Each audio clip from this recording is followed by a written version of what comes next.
Bem-vindos, meus queridos, a mais um vídeo do canal. Já ouviram falar do Homem da Capa Preta? Ele é também conhecido por Exu. Alguns dizem que ele é um ser neutro entre o bem e o mal e é guardião de cemitérios e portas sagradas.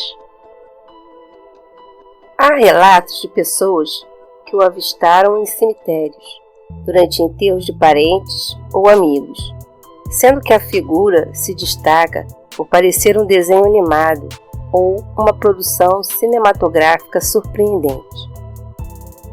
Você já viu algo assim? Um homem todo vestido de preto, com um chapéu também preto, ou com uma capa preta? Pois saiba que é um fenômeno sobrenatural relatado por indivíduos de todo o mundo. Quem ouviu o descreve com mais de 2 metros, com um olhar mortal e sem expressão, ou uma figura humanoide e escura que, em alguns casos, estão sem rostos. Em outros, aparece com um rosto parecendo bonecos de cera, pálidos.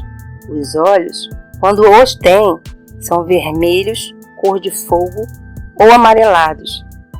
Em algumas situações, não possuem massa, variando sua forma entre o bidimensional a formas vaporosas e errantes. Seus movimentos são extremamente rápidos, voando de um lado para o outro ou lentamente, em uma forma gelatinosa ou um líquido viscoso. Observadores desse fenômeno descrevem que eles costumam aparecer primeiramente pela visão periférica, pelo canto do olho, e quando percebe que foram avistados, fogem do campo de foco do observador ou se dissolvem rapidamente. Porém, outros observadores afirmam que ele aparece no foco central da visão humana. Pode ser muito perto e permanecer por muitos segundos antes de desaparecer. Algumas pessoas afirmaram terem sido ameaçadas, perseguidas e mesmo, muito raramente, terem sofrido violência física ou sexual. Em campo aberto, a natureza e os animais reagem às aparições. O vento cessa e tudo fica extremamente silencioso, ou o vento sopra mais forte e as aves fogem barulhentas. Avistamentos desses seres são relatados desde sempre, por séculos. Estão registrados em livros, são debatidos em programas de rádio, TV e são temas de diversos filmes. Eu já tive uma visão assustadora com esse ser. Foi em 2001. Lembra do meu relato do lobisomem? Foi na mesma época. Meu marido fazia viagens de caminhão. Ia de Cariacica, município brasileiro do estado do Espírito Santo, até Campos do Jordão, em São Paulo.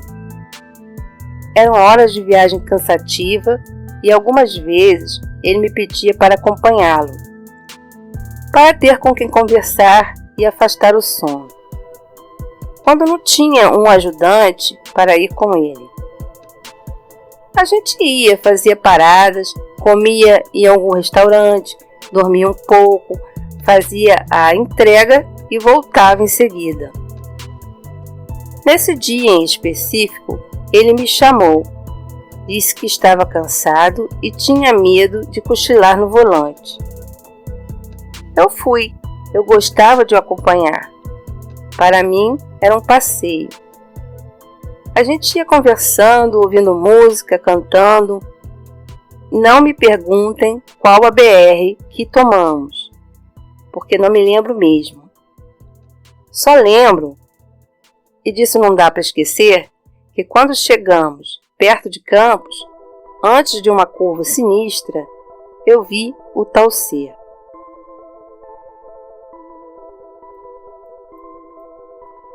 Era enorme, mais de 2 metros com certeza, com uma capa preta de capuz. Saltou, voou rapidamente, como um líquido viscoso, de uma ponta da estrada para a outra, sumindo na mata do outro lado, bem na frente do caminhão. Deixei escapar um palavrão e fiquei tão chocada que meu marido não teve dúvidas, mesmo sendo evangélico e não ter visto nada, de que eu realmente via tal coisa.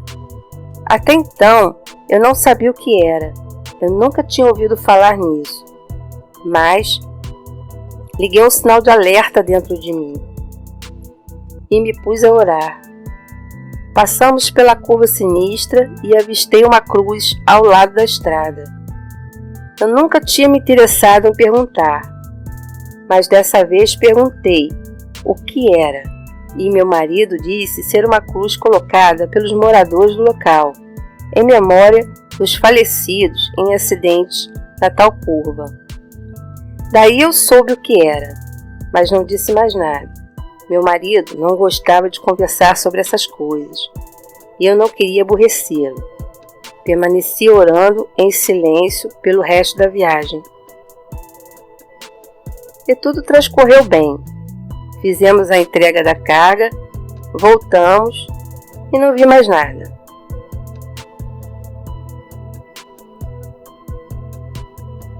Chegamos bem em casa. Aí à noite, meu marido tornou-me chamar para ir com ele, para mais uma viagem. Eu recusei, eu estava cansada. Aconselhei a ele descansar, não ir. Mas teimoso, como ele só, estava decidido a fazer a viagem. Tinha mais motoristas para cobrir ele. O certo é ter uma escala de viagem um dia e folgar 2. Mas o doido jantou cedo, dormiu um pouco, enquanto o caminhão era carregado, e foi, sozinho, sem ajudante, com a cara e a coragem viajar. Mas eu não podia deixar ele viajar sem proteção, né? Não depois do que ouvi na estrada. Então, enquanto ele dormia, eu coloquei uma oração de Santo Expedito, aqueles santinhos de papel, sabe? Dentro da carteira dele, e pedi ao santo que o protegesse. E entreguei nas mãos de Deus. Na manhã seguinte, fui acordada por uma funcionária da empresa que ele trabalhava.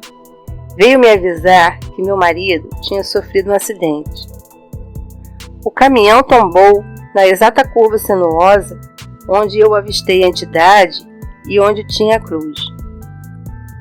Ela me levou até a clínica dos acidentados, em Vitória, Espírito Santo, onde ele ficou internado.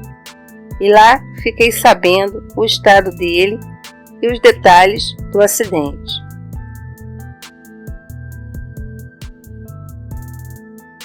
Segundo meu próprio marido, ao chegar na curva, o caminhão foi tombando para o lado e só deu tempo de soltar o cinto de segurança e cair para o lado do passageiro.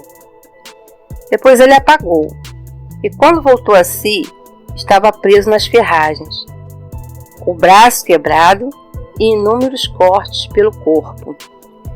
Segundo os moradores do local que o socorreram, o caminhão foi rolando por um barranco. Eu vi as fotos da perícia. O mesmo ficou todo destruído. Não sobrou nada da parte de cima da cabine. E se tivesse algum passageiro na hora, teria sido decapitado. Gente, foi livramento. Um aviso que meu marido não respeitou e sofreu as consequências. Ele teve muita sorte de ficar vivo. Nós lutamos para ele não perder o braço e conseguimos, mas ele perdeu parcialmente o movimento dele e total da mão direita e não pôde mais trabalhar como motorista, vindo a se aposentar.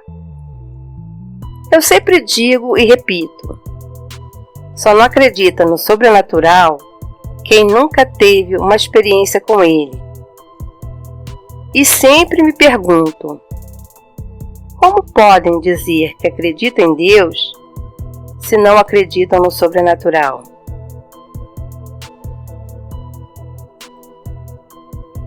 Esse foi meu relato com o homem de capa preta. Curtam o vídeo se gostarem. Me acompanhe lá no Facebook e no Instagram. Dê essa força ao meu trabalho. Se tiverem um relato sobrenatural de qualquer natureza, podem mandar para meu e-mail, que eu vou contar com o maior prazer aqui no canal. Os links estão na descrição do vídeo. Eu agradeço de todo o coração pela audiência. Obrigada. Fiquem com Deus e até mais.